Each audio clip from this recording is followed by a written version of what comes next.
નમસ્કાર મિત્રો આજે તમારી સમક્ષ મેષ રાશિના જીવનમાં 10 મહાપરિવર્તન આવી રહ્યા છે. કયા ક્ષેત્રમાં આવે છે એ વિશેષ ચર્ચા આપણે કરવા જઈ રહ્યા છીએ. અને ગ્રહોના 5 ગ્રહોના ઓક્ટોબર માસની અંદર 10મા માસની અંદર રાશિ પરિવર્તન કરશે, ભાવ પરિવર્તન કરશે.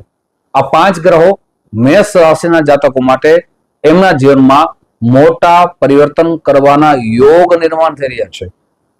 આપ મેષ રાશિના જાતકો છો તો આ વિડીયો સંપૂર્ણ રીતે જરૂર સાંભળજો. એમ કહી શકાય કે જીવનનું મોટામાં મોટું પરિવર્તન ઓક્ટોબર માસમાં થઈ શકે છે. ખાસ કરીને સંપૂર્ણ વિડીયો સાંભળશો એટલે કયા કયા ફેરફાર આવશે આપ જાણી જશો. સૌથી પહેલા આપણે જાણીએ કે 5 ગ્રહોના રાશિ પરિવર્તન કયા કઈ રીતે થઈ રહ્યા છે, કઈ તારીખોમાં થઈ રહ્યા છે. અને જે પણ ચર્ચા કરીએ છીએ મિત્રો એ ચંદ્ર રાશિના આધાર ઉપર કરીએ છીએ. જો આપની મેષ રાશિ હોય તો અવશ્ય સંપૂર્ણ રીતે સાંભળજો. અને સાથે ઉપાય પણ બતાવીશ કયા ગ્રહની આપને પૂજા વિશેષ કરવી જોઈએ, શું ઉપાય કરવા જોઈએ એ પણ આપણે જાણશું. તો 5 ગ્રહો પરિવર્તન કર્યા છે એ જાણીએ. શુક્ર છે 9 ઓક્ટોબર થી કન્યા રાશિમાં આવશે. સાથે બુધદેવ છે 2 ઓક્ટોબર થી તુલા રાશિમાં આવશે.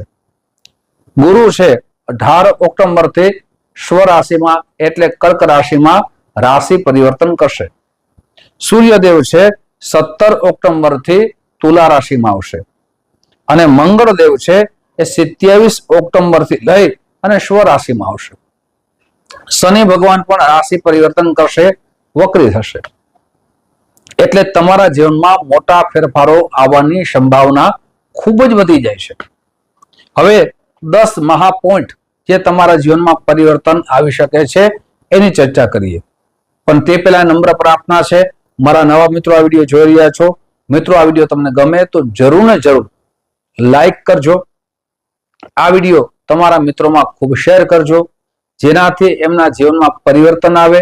કયા કયા પરિવર્તન આવે એ જાણી શકે. મિત્રો, આપને આપના જન્મગ્રહો વિશે જાણવું હોય કે તમારા જન્મગ્રહોમાં કયા ગ્રહો અશુભ યોગ નિર્માણ કરે છે, કયા ગ્રહો શુભ યોગ નિર્માણ કરે છે એ જાણવું હોય તો એ નંબર દેવામાં આવ્યા છે.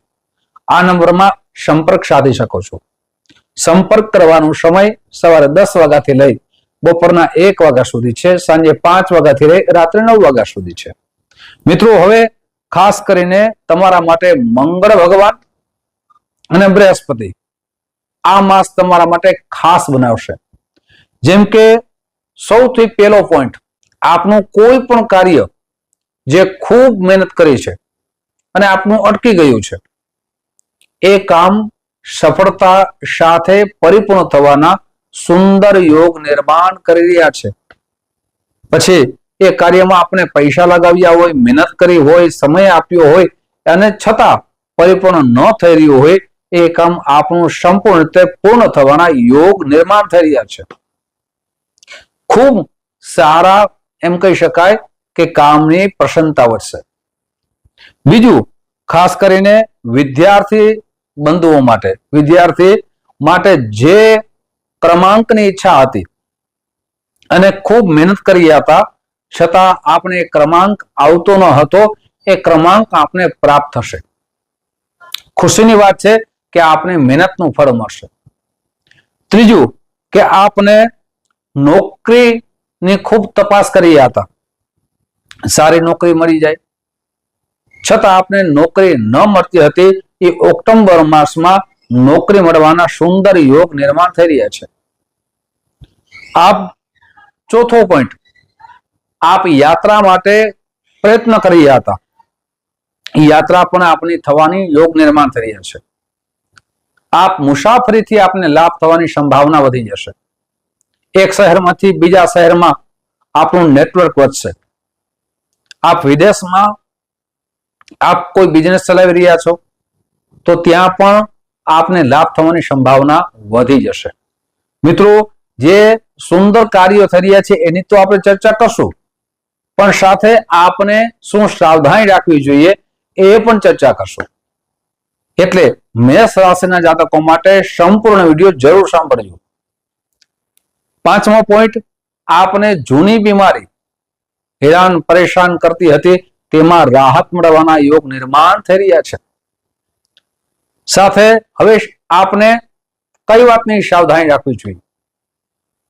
આપને ખરાબ સંગત મિત્રોથી બચવું જોઈએ, જે આપને બદનામી આપે, જે સમાજ માટે અયોગ્ય છે, જે સમાજનું સારા વિચારો નથી આવતા, આવા વ્યક્તિથી આપને બચવું જોઈએ. એની વાતમાં આપને ન આવવું જોઈએ, જેનાથી આપણી યશ કીર્તિ ઘટી જાય, માન સન્માનનો ઘટાડો થાય. તેનાથી આપણે ખાસ કરીને બચવું જોઈએ. ઓક્ટોબર માસમાં આપના જીવનમાં ધનની અભિવૃદ્ધિ થવાના યોગ નિર્માણ થઈ રહ્યા છે.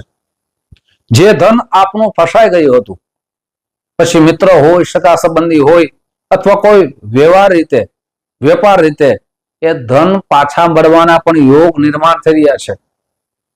આપના સંબંધ જેની સાથે તૂટી ગયા હતા એ સંબંધમાં પાછો પ્રેમ વધશે.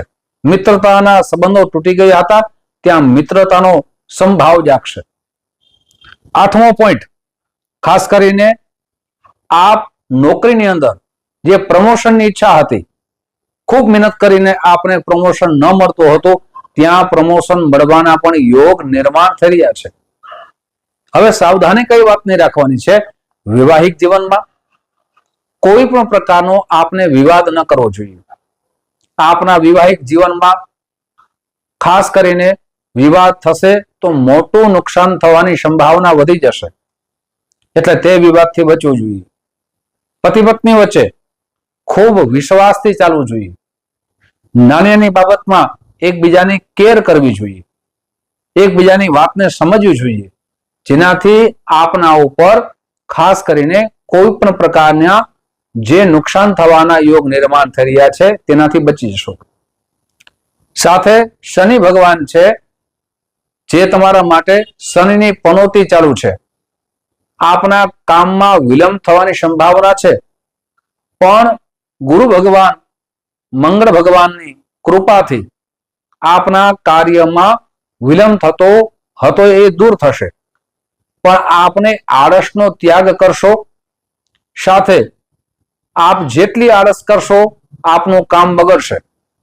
જે સુંદર મજાના યોગ નિર્માણ થયા છે એનો લાભ લેવો ખૂબ જરૂરી છે, તો આપના જીવનમાં પ્રગતિશીલ બની જશો. સાથે ઓનલાઈન આપ કોઈ બિઝનેસ કરો છો, સારા યુટ્યુબર છો, ફેસબુકમાં કામ કરો છો, ઇન્સ્ટાગ્રામમાં કામ કરો છો, પત્રકારનું કામ કરો છો, તો આપને લાભ ને લાભ જ છે.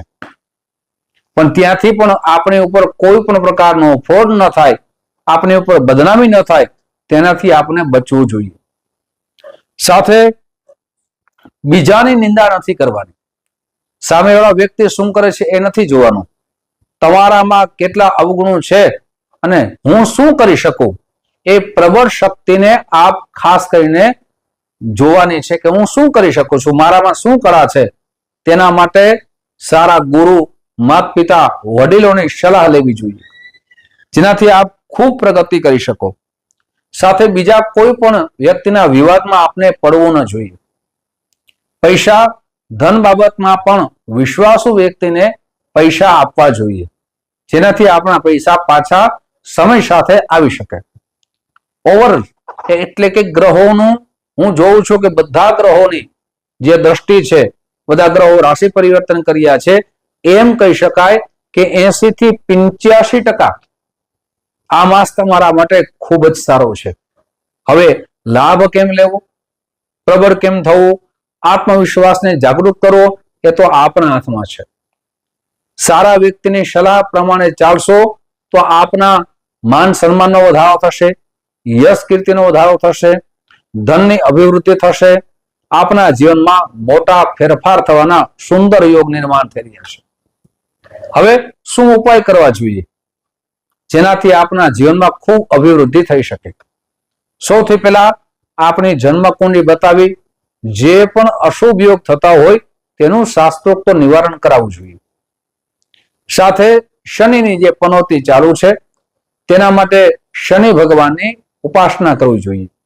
ઓમ પ્રામ પ્રેમ પ્રોમ શ શનિશ્ચરાય નમઃ આ મંત્રના જેટલા જપ થાય એટલા કરો, અથવા હનુમાન ચાલીસાના પાઠ કરો. અથવા શનિ ચાલીસાના પાઠ કરો. મંગળવારના દિવસે આપણી યથાશક્તિ લાલ રંગની વસ્તુનું દાન કરો. મંગળવારના દિવસે લાલ રંગનો ઉપયોગ વધારે કરો. તમારા જીવનમાં પણ લાલ રંગનો ઉપયોગ વધારે કરશો, આપના માટે સારું રહેશે. ખાસ કરીને મિત્રો, આ માસ તમારા માટે ઉત્તમ બનશે. આવી ચર્ચા દરેક રાશિઓ માટે હું કરતો રહીશ. આપ જે પ્રેમ આપો છો એ પ્રેમ બદલ આપ સૌનો હૃદયથી ખૂબ ખૂબ આભાર વ્યક્ત કરું છું. ફરીથી મળશું. જય શ્રી કૃષ્ણ. મહાદેવ હર.